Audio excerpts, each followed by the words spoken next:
realmente que hayan confiado en el Virtual Production Summit, que estén muy interesados y muy apasionados por la tecnología de producción virtual. Sabemos que aprender y saber un poquito más de esto llega a ser difícil y precisamente ese fue uno de los objetivos cuando empezamos con el Summit.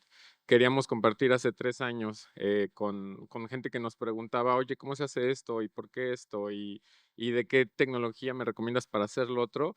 Y fue que empezamos a detonar mucho este ecosistema de, bueno, que la gente no nos escucha a nosotros, que escucha a los expertos, y después fue que empezamos a traer gente como más importante que evidentemente no trabajaba particularmente en el lado comercial, sino como grandes gurús y speakers que van a ver a lo largo de estos días. Entonces, durante los próximos días, pues vamos a tener a gente muy importante. Como saben, hay dos áreas. Esta es el área en donde van a estar las pláticas con un giro más profesional, es decir, personas que trabajan haciendo esto día a día y que su experiencia la vienen a contar y compartir con ustedes, como muchos de los ponentes que saben que están en la agenda. En el salón que está aquí atrás, vamos a tener más las charlas con un film más comercial, van a estar obviamente los fabricantes mostrando sus productos, pero también respondiendo las dudas, como comenta Hans, de toda la tecnología y la integración, y van a haber otro tipo de charlas con un corte más enfocado a que ellos expliquen cómo funcionan sus herramientas y los flujos de trabajo. Entonces, teniendo eso ya claro, obviamente pues se van a dar cuenta cuando tengan a lo mejor que priorizar, no sé si quedarme aquí o ir a ver algo allá, pues consideren más bien que es más importante en ese momento, ¿no? Evidentemente la dinámica del evento es que puedan disfrutar ambas cosas, pero tampoco se estresen de no pude ir a la exhibición porque estuve sentado aquí todo el día, o más bien estuve todo en la exhibición y me perdí una plática muy importante que sí quería ver. Entonces, Astrid ya les repartió a todos la agenda de hoy. Todos los días les vamos a estar dando una agendita que incluye todas las actividades para que obviamente no se pierdan lo que quieren ver. Y se los recomiendo mucho porque esta es la primera vez que el Summit tiene dos actividades en simultáneo, tanto exhibición como charlas. Entonces, reitero, lo hicimos precisamente para que puedan, digamos, estar dinámicamente eligiendo lo que mejor sientan que les conviene, y posteriormente, acabando el evento, pues nos encantaría tener su feedback. Entonces van a recibir una encuesta, yo creo que la próxima semana, y háganos saber si les gustó, qué les pareció, porque de eso depende el cuarto Summit, ¿no?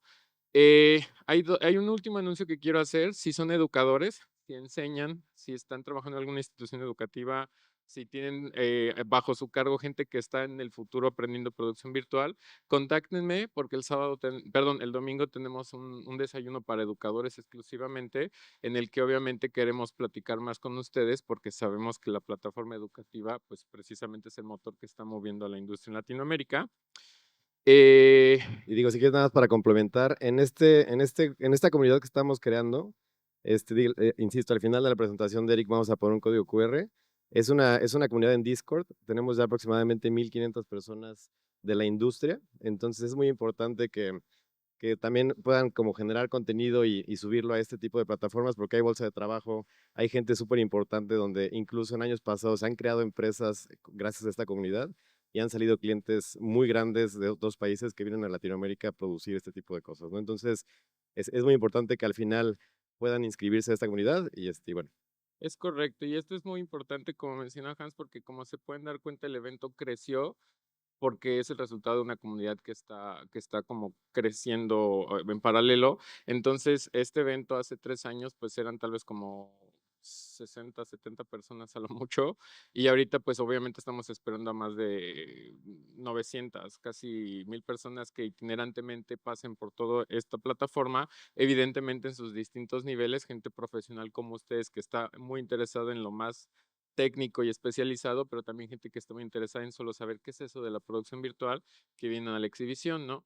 Entonces, el que ustedes sean partícipes de la comunidad va a permitir que esto siga creciendo y que el Virtual Production Summit siempre sea un reflejo, una radiografía de una industria que está muy, muy latente, y que principalmente es el enfoque que los inversionistas que tienen interés en hacer producciones en Latinoamérica, estoy hablando de gente en Europa, gente en Norteamérica, se dé cuenta de que realmente todos ustedes son personas profesionales, empresarios, productores, directores, fotógrafos que tienen algo que aportar.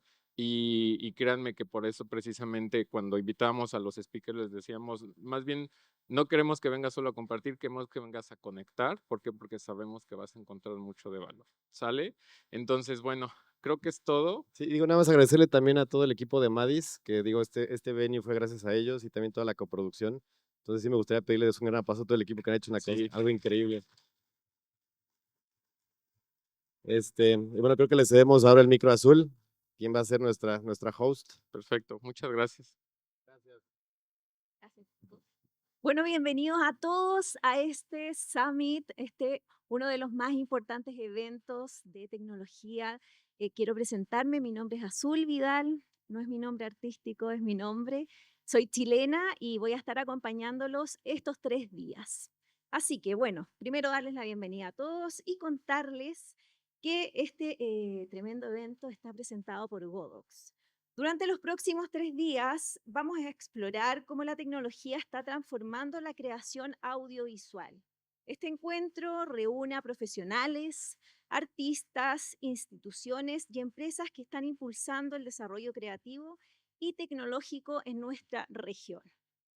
Les agradecemos por ser parte de esta comunidad que avanza y construye el futuro de la industria. Damos inicio oficial a nuestro Virtual Summit Production. Agradecemos a nuestros patrocinadores oficiales, Godox, a nuestros patrocinadores Gold, Zeiss, Bolinga, Sony, MSI y Zenith, y a nuestros patrocinadores Silver, Vicon, Center Grid y Reallution.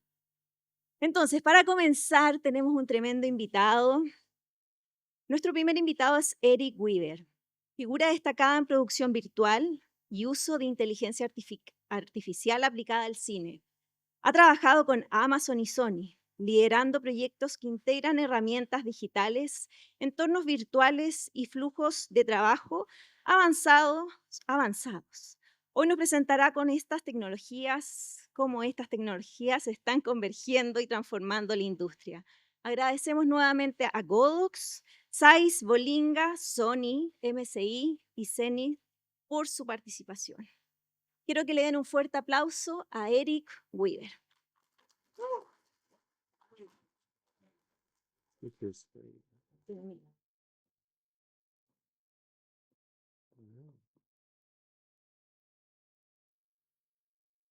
Good morning. How are we doing today? Good. Please forgive me, I don't speak Spanish. I apologize here. So my lecture is going to be in English today. We have a very exciting topic. It's virtual production meets AI. So we're going to see where the two worlds collide, how they can support one another, and make your jobs even easier as you're doing work. And thank you. This is my second year at the summit. I got to go to Mexico City last year, and it was a real treat and pleasure, and it influenced some of the things I did over the last year. And I'll show you those a little later today. So thank you, Carlos. Thank you, Hans. So the ETC is a nonprofit think tank. We've been around roughly 34 years. We were originally founded at the behest of George Lucas. George Lucas basically wrote a letter to the studios and said, we don't need to go in different directions around technology. We don't want to experience another problem like VHS versus beta. Does anybody old enough here to remember VHS versus beta? Just a couple. And if you remember that, you'll know that the beta tape doesn't look like this. This is a terrible AI image. So some of the projects the ETC has done over the years include DCI. We did the DCI spec, or the digital cinema spec. We basically got it about 80% of the way there, and then we handed it off to SMPTE, Society of Motion Picture Technical Engineers, to finish it as a group. But what they were afraid of is that everyone would do a different digital cinema spec, Christie, all the projectors and everything. And so when the studios came together, they thought it was very important to define this themselves. And we did this whole lab at the Pacific Theater in LA. A couple other projects that you might know, we did IMF, or the Interoperable Master Format, which we just received an Emmy yesterday for, which is funny, out of New York. Yes, so very happy about that. Another standard you might not know is I ran the standard 2114-2017, which is a hashing algorithm. So when you get into cloud-based computing, especially with these files, things like this are very valuable to understand the same language. So our organization is actually part of the School of Cinematic Arts at USC. However, I don't teach a class or anything like that. I get to go out and just do innovation and report to a board. The board that I report to is the CTOs of Disney, Warner Brothers, Universal, Paramount, Sony, Epic Games, Kim Library. I get to report right up to him. And so just yesterday was our annual or quarterly board report. And so I had to go report to them on what I've been doing and what been working and what kind of activities are really exciting and innovative. So it's a lot of fun. I have access to the studios in a way most people don't. So it's a real blessing for me. As we've gone to digital, what you'll notice is it was almost like getting on a bicycle. Innovation began to move at a quick pace. But now as we've got into virtual production, it was more like jumping into an F1 formula car. You know, innovation is changing at a much faster pace. But as we get to AI, it's even going to go faster. If anybody attempts to keep up with AI and what's going on, changes are happening now on a daily, if not weekly, if not daily basis. So paying attention to this stuff has become harder and harder for our community. So nobody can actually consider themselves a master. There's too many components and pieces and change going on. You'd have to just spend your whole entire day in research. And so that's kind of the future that we're seeing here. And so we're trying to put this into context. So a lot of what I do is I'll create working groups that look and dig into focus areas. So in virtual production, I had a really great working group that we started back in 2020. People like Paul DeVevick, Tucker Downs, Richie Argue, Tim Kang, all the kind of early pioneers in the field kind of came together, and we got to work and deliver best practices and other things, especially a lot around color science and other things like that. I've got the blessing of being able to touch so many things in the entire pipeline, from the LEDs themselves to color science to virtual to VAD Divine to full productions, be it small or large productions, and so on. The other aspect of what I do is I give an annual grant away. And in that annual grant, I allow someone to write and direct whatever they want in a short film. And we give them quite a bit of resources, kind of an excessive amount of resources to execute. And most importantly, isn't really the cash, is the expertise. We'll bring mentors and partners and stages and resources together so that they can execute whatever their vision is. And so today I'll be talking about a couple of these projects. So right now we've done or finishing our 9th R&D film, and then we'll be kicking off our 10th one after the first of the year.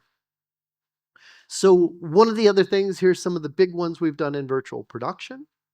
We publish white papers when we're finished with these. And these white papers will basically define everything that we did in that project. So we starting with Ripple Effect, which was back in 2020. Universal came to us and said, look, we need to know a little bit more about this and COVID safety. So we did a lot of stuff on COVID in this one as well.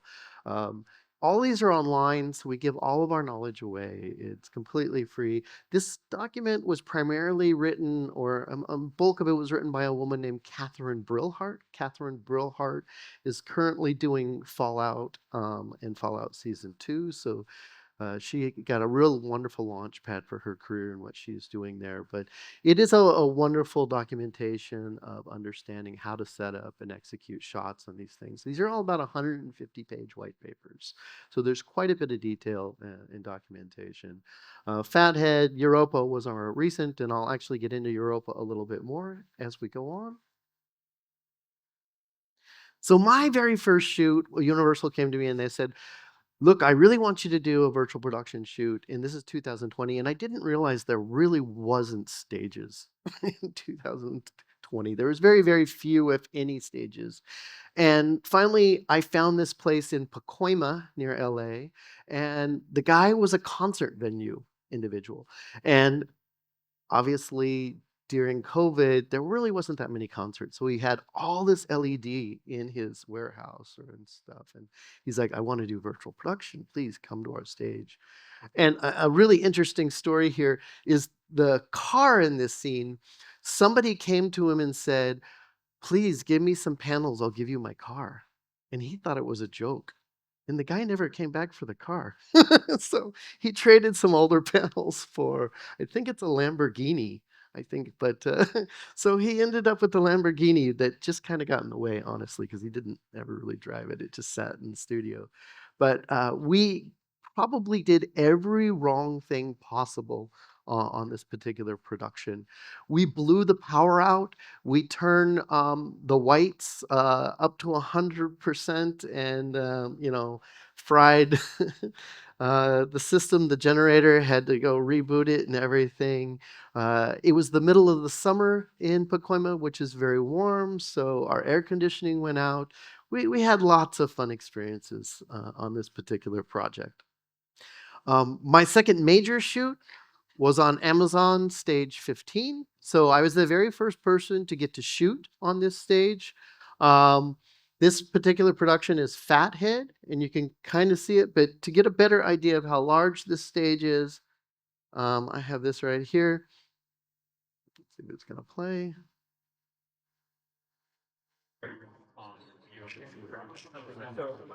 So at one point, this was the largest stage in North America. I don't know if that's true at the moment because a lot of stages have been built and torn down, coming up and coming down. So this is a really fantastic project we got to do. And it took us quite a bit of effort on this one. My last recent large production was on Sony Stage 7. So this is another absolutely beautiful stage. If you ever get a chance to see some of their panels, this is a 1.5 CLED, I think it's a B series panel. So we could get as close as 3.5 feet off of this particular wall, and you could come in at an angle. So the LEDs would allow off-angle access, which made great for the techno crane to be able to do different types of shots. And I'll show you, I'm going to get into that one a little bit more as we get going. So other things I did was I've been able to run around stages all over the globe, set them up. I've kind of got to shoot on every aspect. And you guys might recognize this smile right here if you were at the workshop the other day. The amazing Fernando, who is actually here this week. We love this guy. He's fantastic. So Valinga talking about nerfs. So we did a lot of global traveling and setting up stages. And executing talks and demos. As a matter of fact, I don't have a link to it here, but we have a YouTube page. The YouTube page probably has around 130 videos going through different aspects in time and things that were very important in virtual production, color science, things like nerfs as they're coming around. So if you ever get to that and you want to take a look at it, there's a lot of wonderful information on that. And I probably should have put a QR code up. So let's talk about a little bit of an agenda here of what I'm going to start breaking down when it comes to virtual production and AI in these colliding worlds.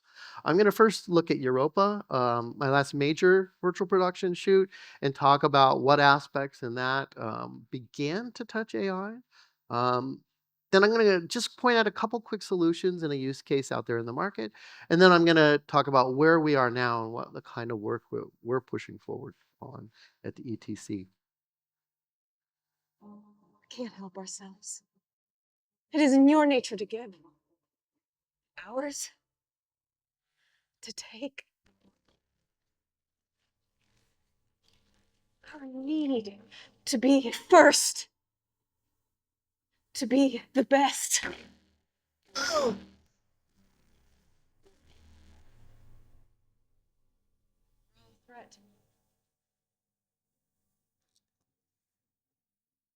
Even me.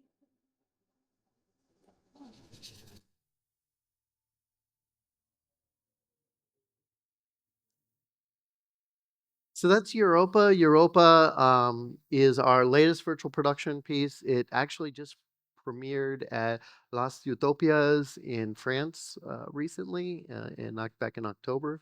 Um, so again, this was shot on Sony Stage 7 in Culver City, and we had access to quite a few and amazing tools and technologies when you look at this. And again, like I said before, this is a 1.5 pixel pitch LED volume. The ceiling is also 1.5, so it's the same tiles and everything. It's a beautiful facility. So AI and VP. So we'll look at utility AI. We're going to talk about kind of a mixed use of bringing tools together. And then we're going to be talking about 4D-GS or 4D Gaussian Splats and how we used it in this particular production. I think I'd like to start off by level setting on what is AI. And this is obviously not a technical term that I'm going to give you, but the easiest way to understand a lot of what AI is it's like moving from a typewriter to a computer or a word processing system. It's nothing wrong with a typewriter. A typewriter is a gorgeous, beautiful, amazing tool. But how many of you had to use a typewriter in your lives when you were younger? Anyone? Oh, does anybody remember how hard that was? You know, you didn't spell it right. You couldn't get it in fast enough. You had to go back and fix it. I think the easiest way to, just again, think about this as an analogy is we're just simply going from handwritten math to computers or calculators. It's better at doing some things that we are on our own. So the first aspect of that I'd like to break down is what is the difference between generative AI and utility? Because I think that this is a really hard problem. I don't know if anybody's seen the recent uh, comment by Guillermo del Toro, who says FAI or fuck AI. And I think that's really hard because when you look at the history of what we're doing in this industry, technology has always helped us, has always supported what we're doing. So what is he trying to be upset about? And I would have to say that there is a distinction here. The distinction might be more towards he's frustrated or upset with something more like generative AI, things that are trying to take over some of the creative aspects of what we do in this world.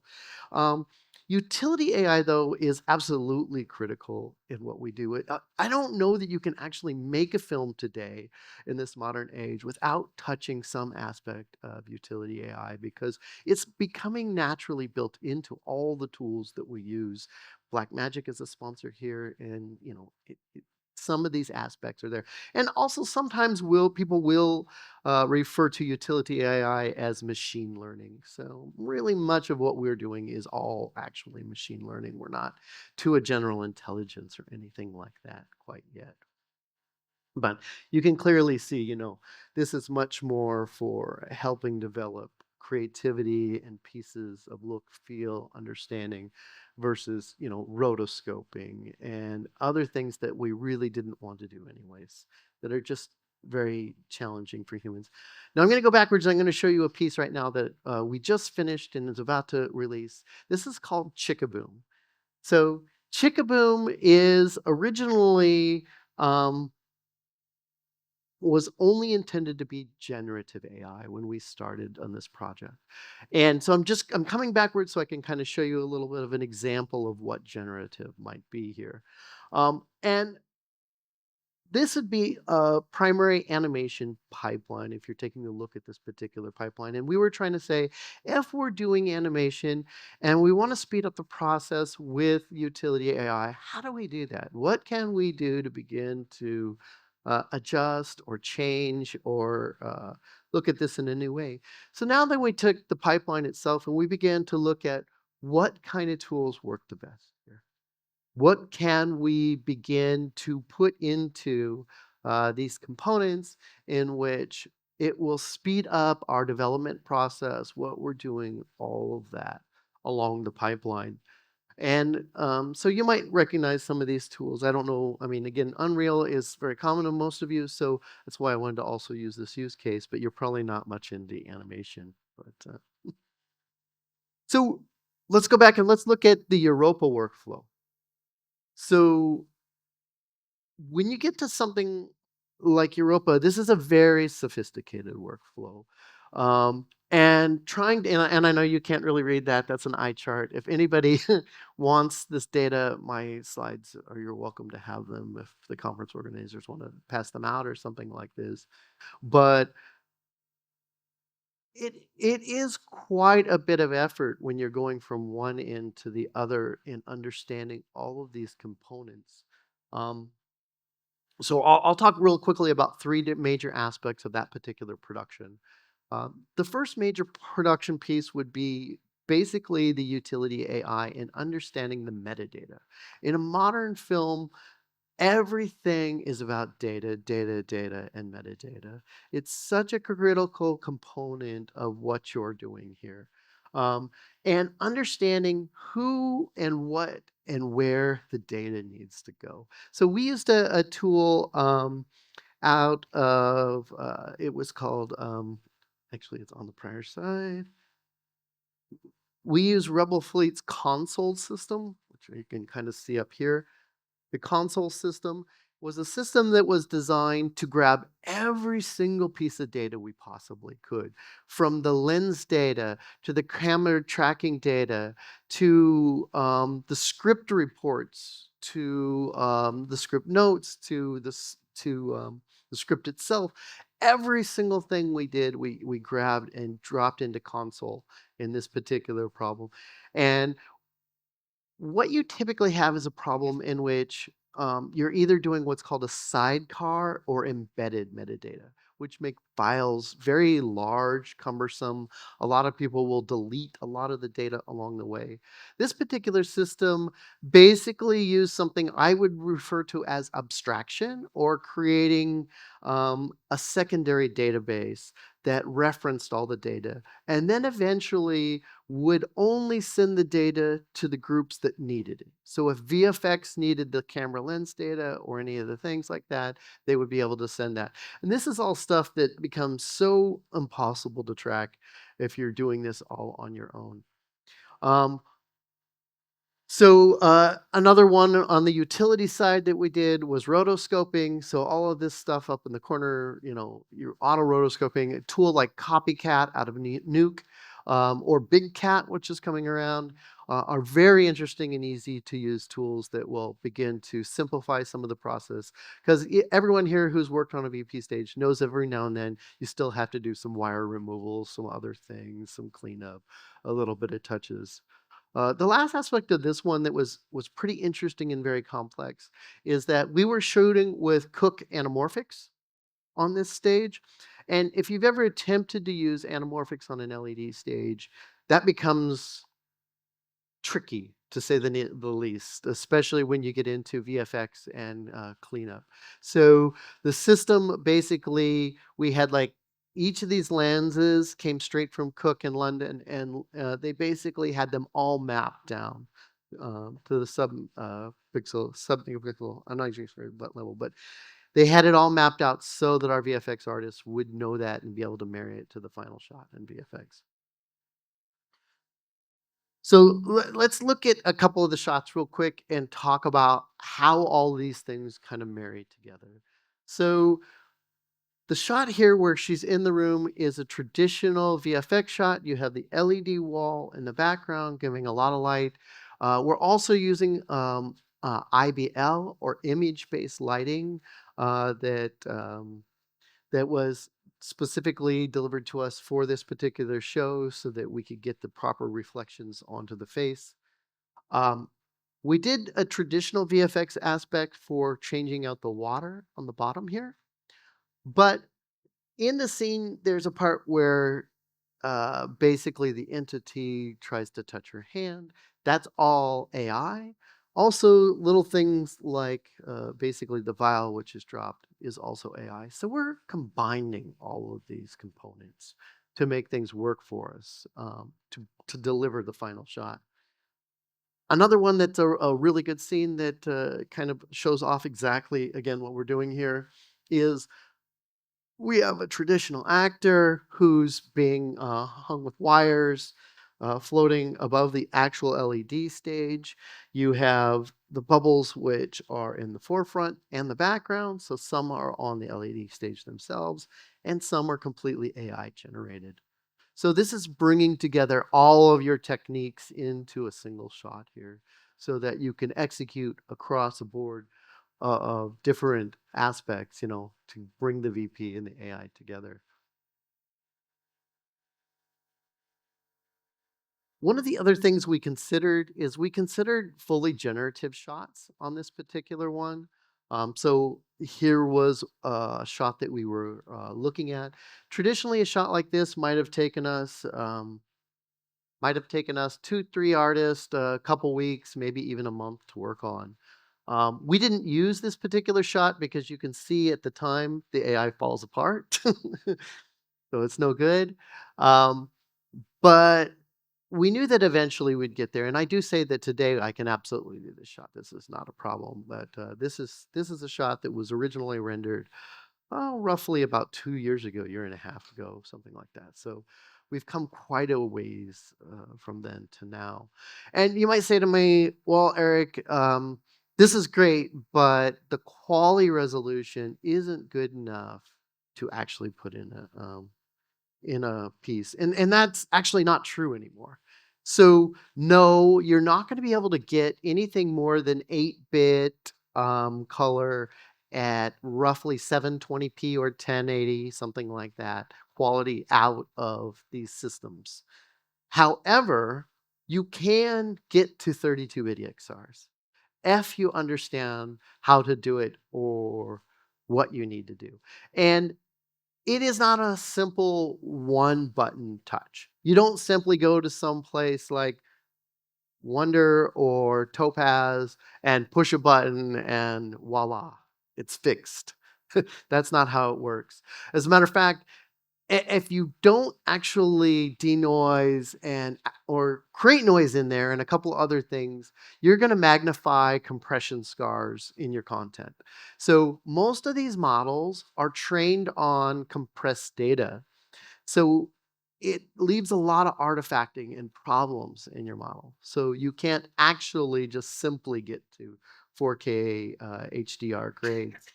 So here's just an example of another project that we're doing that's purely generative called the bends.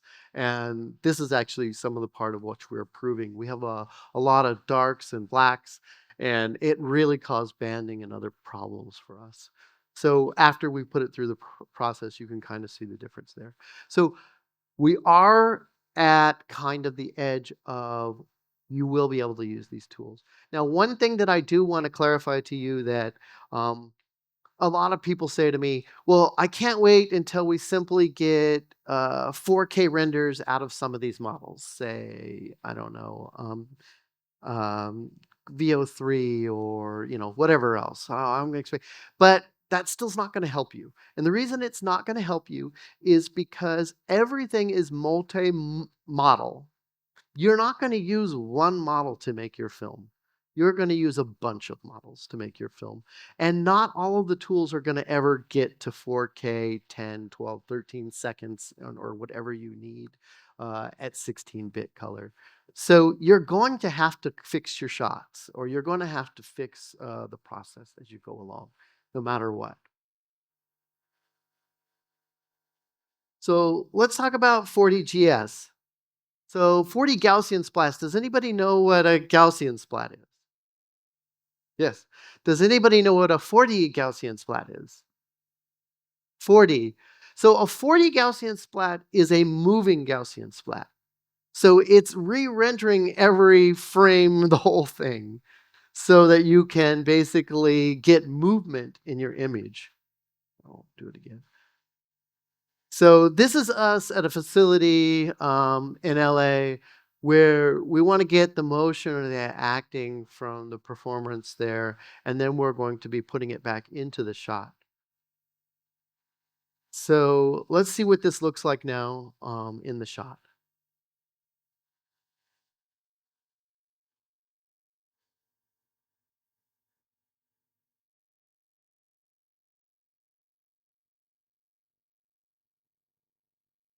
So we more or less dropped it back into an Unreal environment and, you know, put the characters in their movement so that you'll have kind of that actual scene. It's kind of cool. I mean, getting to see like, able to do things that are unique and innovative.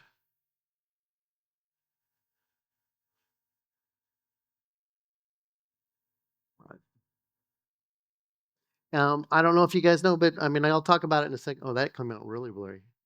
um, so that's just a little bit of background on Europa. Again, this is about a year and a half old production, so things have really begun to ramp up. So just wanted to give you kind of a background of where we begin to play with things. So let's talk about a couple industry use cases or tools out there. There's a lot that I could really highlight, but I'm just going to touch a few real quickly. Um, Kubrick is one of them, and Kubrick invented this concept. If you're not familiar with Kubrick, of 2.75D. And what is 2.75D?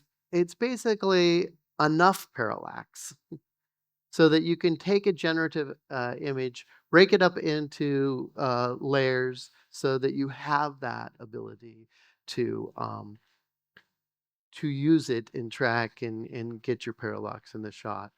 And they've begun to originally bring in a lot of the generative tools so that you can create aspects faster.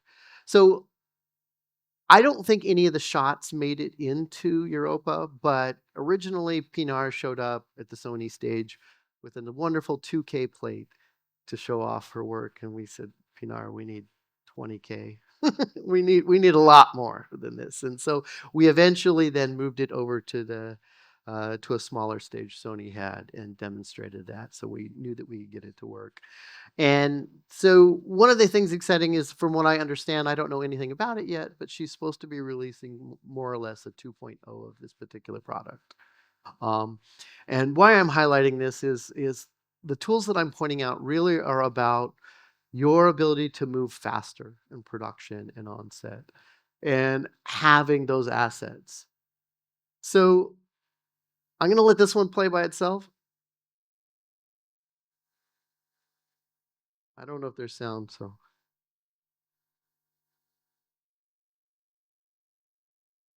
Belinga is here, Fernando is here, and I believe that they're showing off in the other room today. But these are dear friends. I have loved their work for many, many years.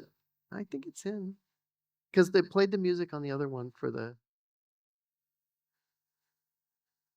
I just don't know if the file has sound. I'm sorry.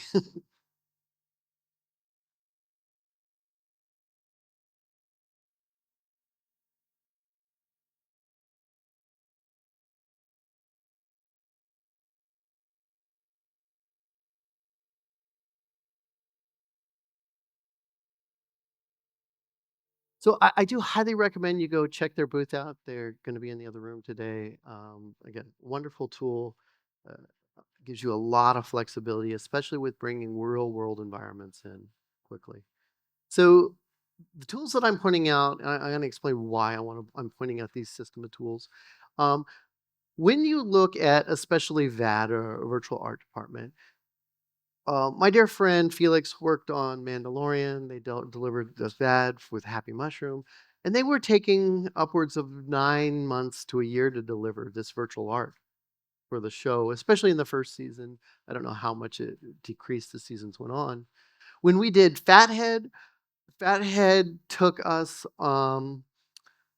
probably 7, 8 months to do the VAD here. I had global teams. We were centered on Perforce. We did a lot of customization on this film. I had about 80 hero assets, which represented 40,000 photographs, where we sent people out and tried to get things for these junkyards and other pieces. When we got to Europa took us roughly 2 months to deliver all of the virtual art on that particular show. And so what I'm trying to show you is a path towards quicker, faster, because this doesn't work for most directors. You cannot wait a year. You can't hire a whole creative team and do all this stuff. It's just not feasible in production. So the last use case is I was just recently on a call or hanging out or talking with John, who produces House of David. Has anybody heard of this show? Okay, there's one. So it's a show on Amazon right now, and they're doing near real-time VAD. They're doing VAD within 24 hours on that particular show. So I'm chatting with him on House of David, and there's an article out there that says we used AI to deliver 70 shots in the first season and over 350 shots in the second season. And I go, oh, really? Well, how are you using AI? And he's like, so we're building the VAD environments faster with AI. And I'm like, well, that's not what I was expecting from him. I was thinking that he was making everything up in the computer for his whole shots. But no, what he's doing is he's buying VU systems, Tim Moore's small LED stages, and being able to iterate on those content. And what's really interesting is the impact here. The impact is that when he went to Amazon, they basically said this should cost $12 million an episode in American dollars. And he goes, no, with what we have, we can do it cheaper. And he delivered the first season at roughly $5 million an episode, which astounded Amazon.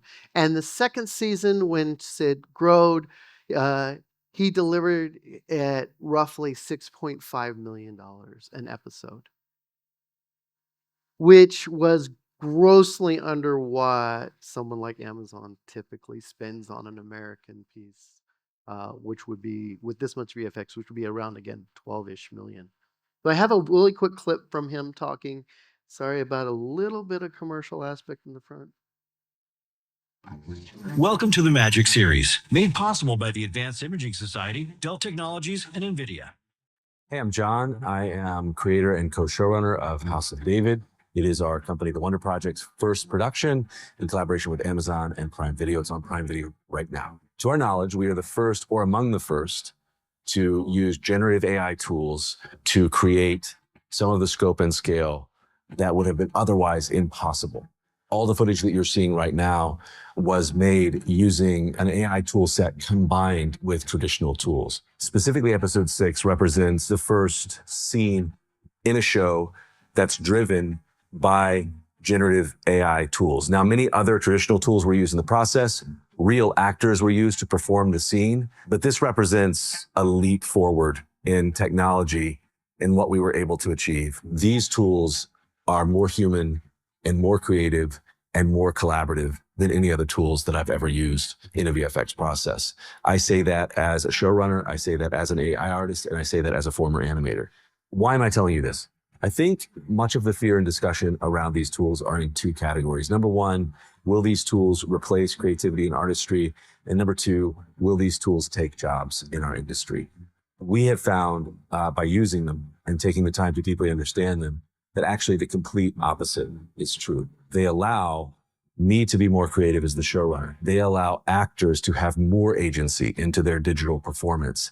And they allow the core department heads on the show to be able to collaborate on the visual effects because we're actually making the visual effects while we film the show. House of David is hands down one of the most creative and innovative productions we've ever been a part of. And I think what they did really well is the blend of traditional and new real-time visual effects and generative AI in a way that the audience can feel the magic, but they don't see behind the trick. And so this is really going to push the filmmaking industry forward.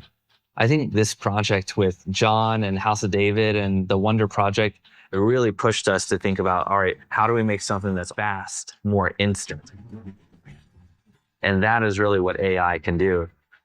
Within seconds, you're lit, the background is set, all you need is your talents, your props, and then you have your scene and you're ready to shoot. It's all the integrations that we've combined into this one workflow to make things happen so fast. On set, having Dell workstations powered by NVIDIA. We're going to stop the commercial.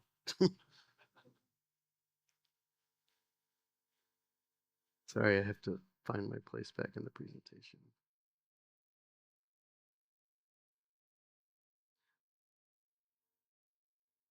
So let me show you now what we're looking at this point.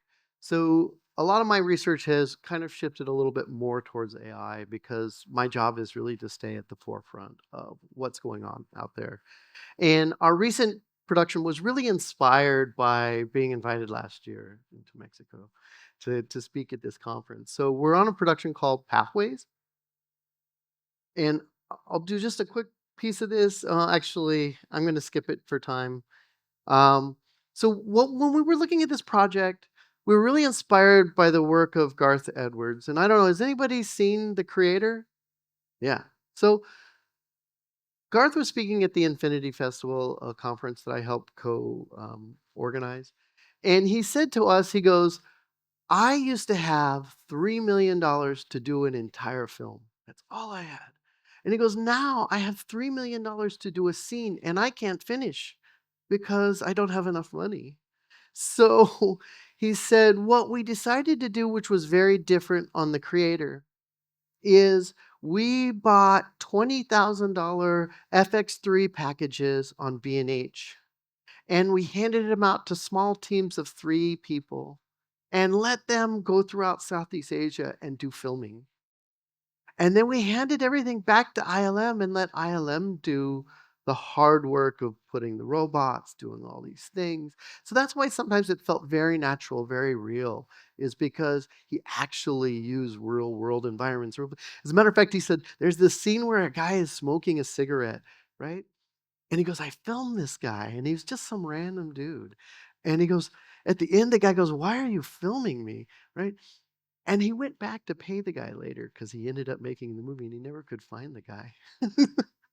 So it was just a very natural scene, and you can feel the authenticity of that. So what we decided is that we were going to try and replicate that. So what if, instead of an FX3 package, what if we used iPhones? And instead of ILM, what if we did AI to replicate those things?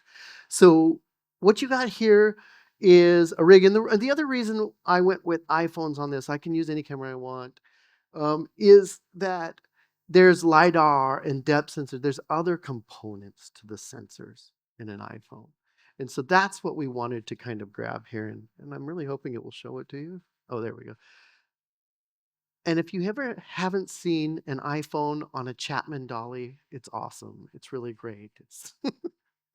But you can kind of see this. So again, this is about a child from Peru who breaks his father's flute or his grandfather's flute, and he tries to get back in touch with them culturally. And so there's places where we could never have shot, on things we could never have done because they're at historical landmarks.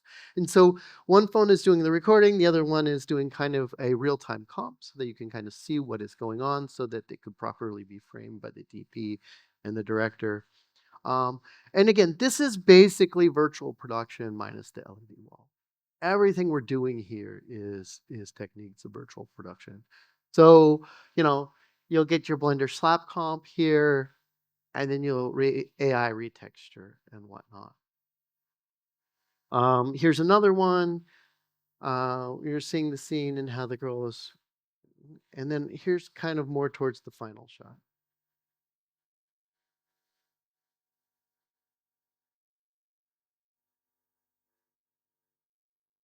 So again, we're building the whole world out in AI, but we're taking that human performance and utilizing it.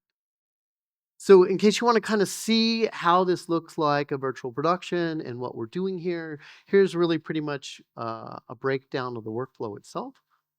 Again, we're doing shot selection and again, tracking, Blender here, environment adjustments, quick slap comp and Blender nuke. We're starting with Comfy UI is one of our big tools here. If you're not familiar, I definitely recommend you get to know Comfy, texturing, backgrounds, So you can kind of see the whole process here. So other aspects in which it was very helpful to us is things like this where we could do a gray box environment and then simply use AI to retexture a scene, because this is much faster than us doing it personally. So that we can get some of our wides or our fly-throughs. Here's another scene in which we started with basically an Unreal environment.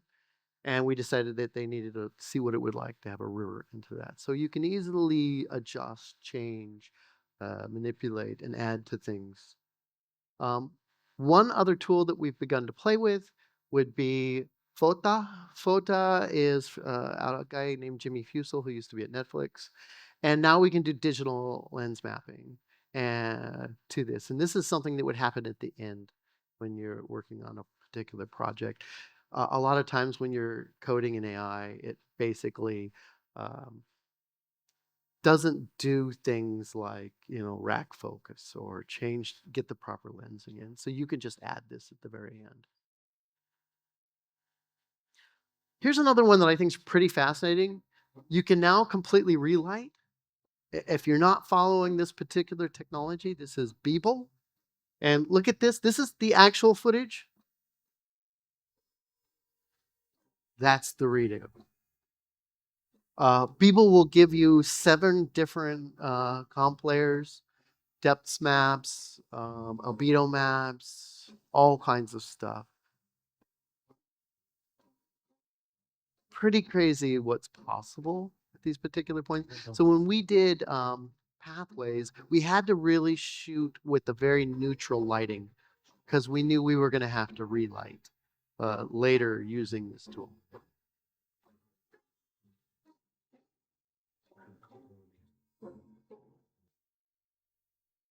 So the future thoughts, so I'm pretty close to the finish here. Future thoughts is that you're not going to have to get all the way there in future. So what you're going to do is you're going to put up a pretty good background on your LED. You're going to have your performers in front of that, maybe a prop or two. You're going to record that performance. Then you're going to go to what's called a video to video style transfer. And you're going to run it through another system. And that other system will solve all the little nuance and pieces that will be difficult or take you a lot of labor at this particular point. So it will be much simpler for you to execute this stuff, especially with an LED wall and virtual production techniques. And so with that, I'm going to kind of come to conclusion. I want to say just thank you so much for having me. I hope that you enjoyed some of this talk. If you want to follow some of the work we do, again, we just publish everything for free. We're not really, we don't do this for any kind of profit or anything. It's just because we support the studios and it's kind of a gift back to everybody. But I think I have time for a few questions, right? So I am open to questions if anybody has questions. All right, I got a mic right here. Oh, I guess you missed. That's you. Hello, hello. Can you Hello. hear me? Right, I wanted to ask, you mentioned tools like Vivo, and I want to understand how different is the workflow, because as far as I know, the video generative models, especially ones that Runway has as well, they change the physical appearance of your actor when you use them. How is Vivo different? So what you have to use is a control net. And a control net is something that will basically keep and capture your actual performance. I have a bunch of videos. I don't have them in this deck, but I can show you. Actually, I do have something. It might take me a second. But we could show you how that works. But you have to get a control net that allows you to keep that performance. And you can do that with Runway, especially on the first frame functionality, if you ever look into some of that stuff. But it is tricky. We did find it giving us new actors. We're like, wait a minute, what is this? This is not acceptable. But you got to pay attention. Beeple, again, it just takes your base photography and then it will combine it with a model to build a background out and then relight. Thank you. I think you had the next question. Oh, the same question. All right, yeah. So, but it's BEEBLE.AI if you want to look at Beeple. I was just in Korea like a week and a half ago, and Hoon is a wonderful fellow. BEEBLE.AI, I think. AI, I think. Oh, Beeple. Yeah, Beeple. Another question? I see one right here. Thank you. So, Eric, my question goes something like, how long does it take, like in pre-production, like when you start like writing a script and So you that's know, a like wonderful question. So in this situation, everything we did with traditional resources. We have a traditional production designer. We have a traditional DP, which is Roberto Schaefer. Or Clarence Major did our production designer who did the morning show. Roberto Schaefer is an ASC cinematographer. So he sat down with the director in our situation and mapped every single frame and looked for how he's setting it up, what is the lighting, all those things. So it is, much more of whatever you would traditionally do in that front end for us. It's just some of the tools they're using begin to change or evolve. And where we're going right now is something called agentic. And agentic means, or multimodal.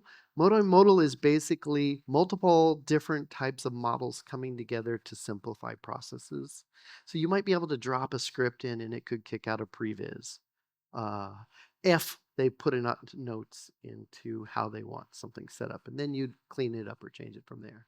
So it's going to become faster and faster, and it's going to be higher and higher end, closer and closer to final shots in your prep. So everything we learned from virtual production is a perfect foundation for AI because you need to do your homework in advance, like in virtual production. yeah, because I was intrigued with the House of David. Like, how did he come up with like, no, this is gonna cost you half of what you're asking for? Like, Yeah, so like again, it's just some odd combination of using and being able to execute quickly with AI to rebuild the VAD work and redo it right there on the spot. I had situations in Europa where the director decided, "Oh, I really want the lighting changed," and we're like, and she's like, "And I need that set up in 10 minutes," and I'm like, "No." No, I can't. The physics of the computer does not move fast enough for me to recompile the scene and get the lighting and all that stuff. But he has found some kind of recipe there. I don't know enough about it. I need to get a beer with him next time I'm in Nashville. Let's see, one more. I don't know what my time is. We're okay? My question goes about the rights of use of all this material, because as far as I have seen, all the big companies that are trying to use AI or Gen AI, they are having troubles to use that material, and that's why that companies are trying to produce their own models or system. But I have seen report that companies that are trying to create that models fail. Yeah, so this is a complex issue. So someone asked me here in the audience, they said, is Hollywood using AI? And honestly, besides things like House of David and a couple other things, very, very little, candidly, are they using it. And legal is a major issue. When you come to a model has three kind of primary levels that I'd explain. The first one is a clean ethical model. A clean ethical model says we can prove that we have paid everybody for the content and that we have a chain of custody proving that title that our model is built on. So there's only a couple companies that fit into this category. Asteria Moon Valley's Mary model fits into this category. Google VO3 or any of the Google products technically fall into that model because you sign your rights away when you do YouTube. Then there is Adobe and Adobe Suite. So those are all kind of in the first tier. The second tier is writs and warrants. So there are certain groups that will fight for you legally. That says if anybody challenges your claim on this, we'll go to court for you. And the third is the wild, wild west Chinese models. And what's sad is some of those models are really good. And what's going to be a challenge in the future is if you've seen recently, Netflix announced the rules for being able to use AI. Oh, you can only do this, if you're a vendor, say, per se. But I don't think eventually you're going to understand where your source or origin data is coming from. They might work off a crazy Chinese model or something, Mid-Journey or something that's not allowed. And then they're going to drop it into Nano Banana. They're going to drop it into some modern tool, and you're not going to be able to track the origin. So that's going to be a whole problem there. So that's part one. Part two is this part right here, and this is copyright and SAG rules. So the input or what you're using is the first part, and the output is the second part. And then so in America, this is a piece called Slice of American Cheese. That's the first one to get AI copyright. And just a regular image. It's not a video or anything. And they submitted something, and basically they were rejected. They had done like 300 and something prompts, and the copyright office said, no, that's not acceptable. So then they showed how they changed the original image, and they got copyright. Right, so that's the first thing to get copyright. The second one is Critters. Critters is the first thing that's an animation piece that actually has copyright on both the characters and everything. So when we're doing our projects, we have written a Comfy UI node that tracks creative intent. What comes out of the system, but then at the same time, how did we change that image so that we can get copyright? So we're tracking all that in a provenance document that we're submitting to the copyright people. The third one that's interesting that you should pay attention to is Echo Hunter. Echo Hunter is the first movie to get SAG approval, Screen Actors Guild approval. And in this situation, it's an AI film in which they use digidoubles or virtual beings of some sort, which are replicating actors' likeness. And there's a whole series of rules that SAG has within this context to sign off. So these barriers are falling currently, that it will pave a way to allow more studio grade work in this field. I hope I answered that. Thank you.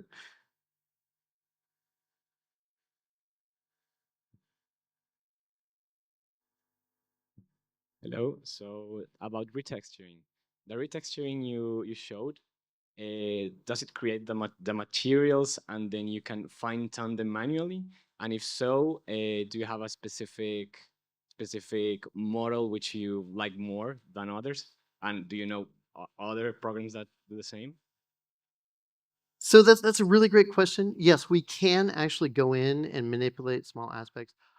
I really couldn't name what specific tools on this particular one. This is coming out of my research team.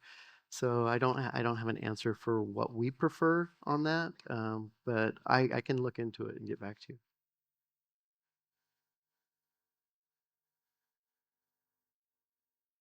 One more question. If you don't have another question, I can show you one other cool thing. If it will load.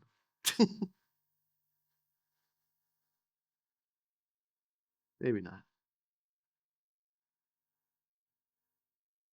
So on another piece that we're doing right now, here's just an idea of a reference architecture of how we're building things so that they are both secure and allow us to leverage both physical on-prem computers and cloud-based nodes for stuff.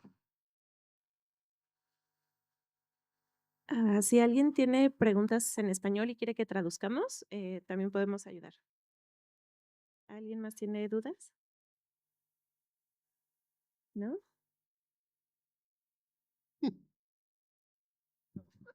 Yeah, hopefully it's short.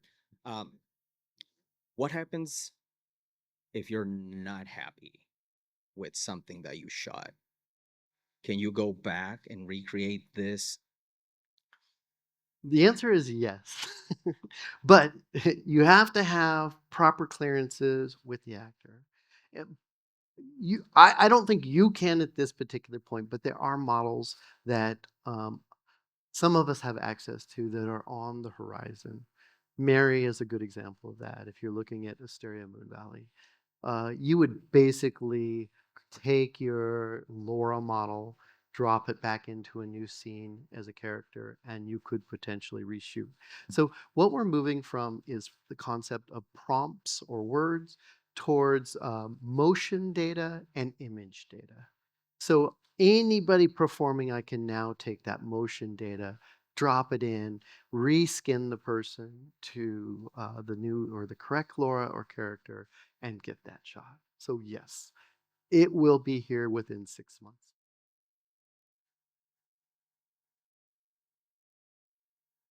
All right, I think so. This, in case you're wondering what this is, we were doing a Laura of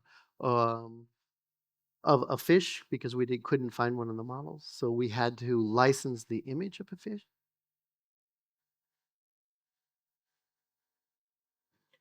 Cheers.